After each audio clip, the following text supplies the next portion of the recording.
naye mmwe abasajja bazibu, abasajja mpiso teyeesigamwa. Nnyongedde nange okutya abasajja bannange sikulimba. Kakati wuliriza, omukyalo ono gw'olaba Kadaama era nga yagenda bweru kukola, yaleka abaana b'e Uganda era ng'abaana be yabalekera bbaawe. Wabula abaana bano yabalekamu omukozi awusigaalo anaasobola okubanaaza, kubafumbira, kubalabirira, kubatwala ku ssomero n'okuyambako bbaawe okulongoosa ewaka. Abaana ba Kadaama ono baamukubidde essimu ne bamugamba, maama, okimanyi nti anti asula mu kisenge kya taata? Kadaama n'abagamba, wangi? Iye. Abaana ne bamugamba, ye maama, anti asula mu kisenge kya taata, mbwe era ffe yatugambye mbwe mu kisenge kyatyayo. Taata n'amugamba, bw'oba otya mu kisenge jangu osule eno ewange. Era anti kye yakoze kwe kugenda mu kisenge kya taata kati gy'asula.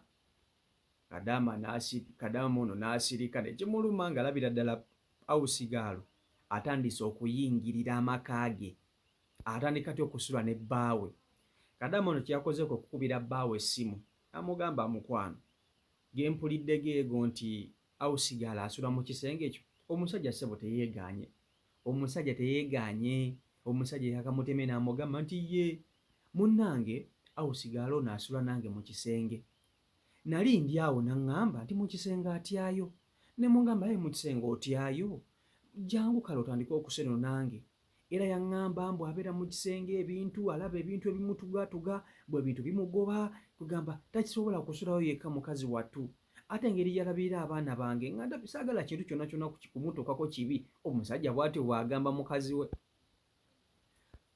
Kadaama n'abuuza bbaawe, ssebo, bwe nnali siriiwo nga yali asulayo, nga yali tatyayo, era mu bisenge byonna asula mu kikyo, lwaki tagenda n'asula mu kisenge ky'abaana? Lwaki tasula mu kisenge ky'abaana, lwaki asula mu kikyo? Kati awusigaalo yafuuse kamere ka musajja, omusajja ali akompola, asulayo buli kiro. Abasajja neeyongedde okubatya era neeyongedde okubawanikira enkoofiira, muli bazibu nnyo. Abasajja mpiso teyeesigamwa. Kati awusigaalo yakola ono Kadaama be yandikoze ewaka. Njagala nkutuuseeko Kadaama ono mu bigambo bye ng'abyeyogerera,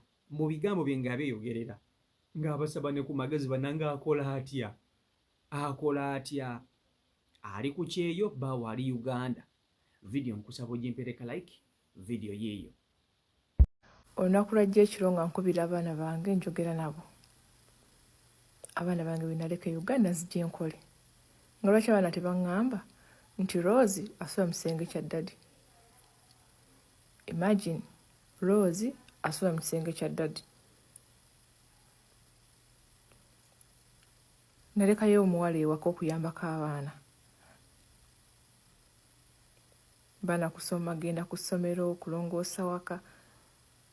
Ne tuteesa n'omwami wange nzija enkole. N'akikkiriza.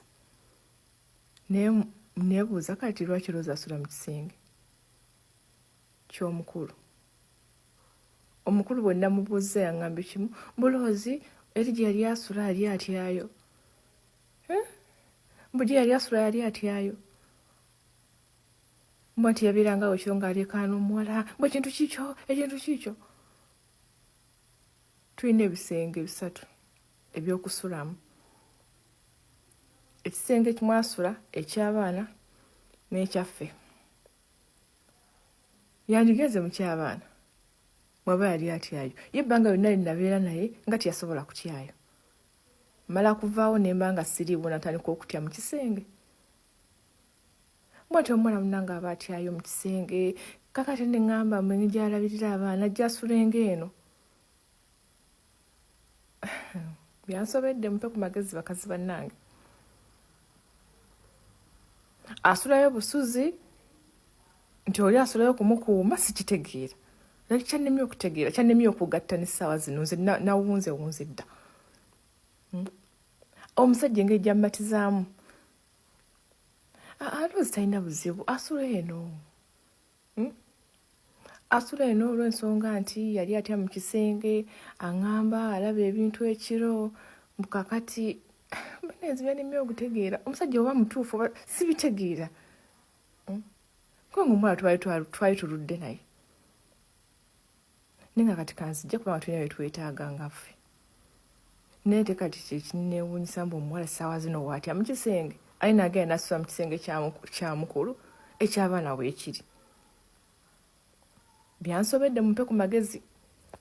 Kakati nnyongera okubajjukiza nti CEO Michael Uganda Airport Pickup yatandika dda okuba nti ate ekakkalabya emirimu gyayo ate nga ye transportation service etaseera fe abataseera ku mutala guno.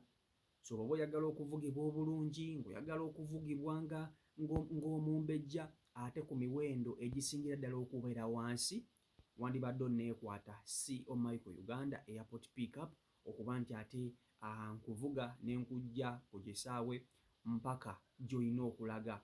Ate ne woba oyagala bino byakutambula-tambulamu, simanyi oyagala kukola shopping, simanyi oyagala kukola biki, byonna mbikola, obudde bw'ombukuwa, sigenda kupapya bw'ate ngenda ate ololo oyina okwetwala. N'oba oyagala kukola shopping y'abaana, oba oyagala kushoppingira ku maama wo, byonna obikola ne nkuwa obudde bwo, buli kimu ne kiggwa bulungi. So neesiga neekwata mu mpa emirimu tusobola okuba tali tutambulira ddala wamu, tusobola okuba nga tukola. Kakati nga neeyongeddeyo mu butuufu neeyongedde nange okuggyirako basajja bannange enkoofiira, neeyongedde okutya basajja bannange. Abasajja guno omwaka batabuse, abasajja batabuse. Ekisinze okunneewuunyisa omusajja kwe kuyimirira ku magulu ge abiri nayogera ne mukyala we Kadaama ali ebweru eyagenda okukola, namugamba ddala kituufu omukozi ono awusigala onsula naye nga teyeegaanye namu, kale yandiyeeganye. Nagamba abaana balimba, naye agambye ye omukozi nsula naye mu kisenge kyange, tusula ffenna, ensula naye tusula ffenna. Era omukozi yaŋŋamba mbu mu kisenge kyatyayo. Ne mugamba engeri gy'otya mu kisenge ate nga munnange newange teri asulayo, lwaki tojja n'otandika ne tusula ffenna? Ekisenge ky'abaana weekiri, eky'omukozi nakyo weekiri. Omukozi ono lwaki teyakwata kubo n'agenda n'asula mu kisenge? Lwaki asula mu kisenge kya musajja, mu kisenge kya mukulu? Kati omukulu asula yeejovaana, asula yeeyiza. Ate bano bakadama batera okuleeta obuwala buto, obuhawusikalo buba buto, obumu bukulira awo, busunirawo obubeere biki. Kati abasajja bano bazibu nnyo, abasajja nze nange mbatya. Nze waliwo ebintu bye mpulira basajja bannange bye bakola ne ŋŋambira ddala nti mu butuufu ng'ekintu kyo nange kennyini sikisobola, naye nga musajja munnange ate ye omulabye ng'akikola. Nze bwe mba musajja nsobola okwegaanamu, ne nsooka ne mbyegaanamu eby'omukozi okusula mu kisenge kyange. Jjukira abaana be baaloopa ewa maama, ne bamugamba maama, okimanyi nti anti asula mu kisenge kya taata? Kadaama n'agenda okulaba nti ono omukazi yatandika dda okusula mu kisenge kya bba wange, Wesiri yatandika dda okusula mu kisenge kya bba wange. Kyokka nga Kadaama bwe yalinga ewaka, ono omuwala awusigalo mu kisenge yasulangayo bw'omu era nga tatyayo. Naye mbu kati bw'asula mu kisenge yekka, alaba ebintu ebijjawo ku mutuga, simanyi alaba abafu, alaba ebintu nga byetooloola, agugumuka biki bingi, abeera aleekaana wawe. Omusajja mukwe kumukwatibwa ekisa n'amugamba ojjange otandike okusula tusale ffenna eno, era nga mu kisenge ky'omwami asuliddeyo ebbanga eddene.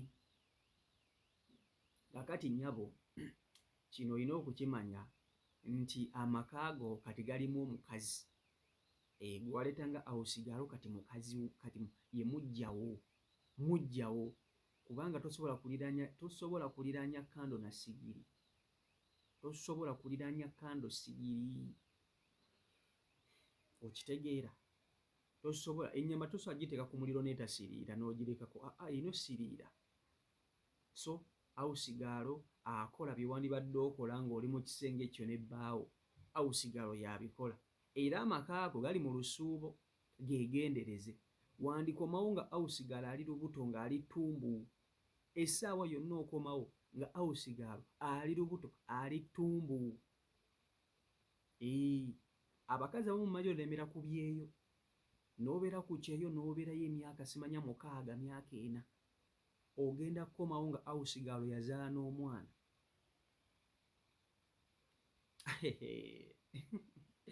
Ozanyisa n'ekitonde ekisajja gwe.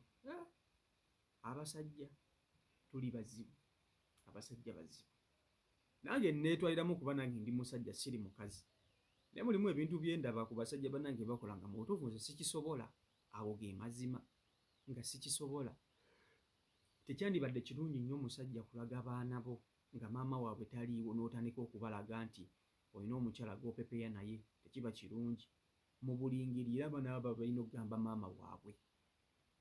Ate n'ekifaananyi ky'oba obasiigira tekiba fiiti. Ebyo olina obikola nga maama w'abaana bano mwayawukana. Naye muba nga mukyali mwenna, tekaba kabonero kalungi. CEO Michael Uganda ye YouTube channel kwoli, mwebale nnyo okuba nti ate mugobera beekumira ku mukutu. Subscribing nga tannaba kuba nti ate abatugattako, so okuba nti tutambulira ddala wamu. Kona mu kapesa ka subscribe kagambo, then bw'omaliriza okukola mu kagambo ka subscribe, koona mu kade. Akade ako kagenda edileeta ebigambo omuli personalize, then kajje mu personalize okateeke mu all nti bwetekayo video ejja ku ssimu yo butereevu. Gw'osooka okugiraba. Subscribing nga ebisigadde obindekere. Mbaagala nnyo. Mukama Katonda abankumire mbeere bulungi. Mweraba.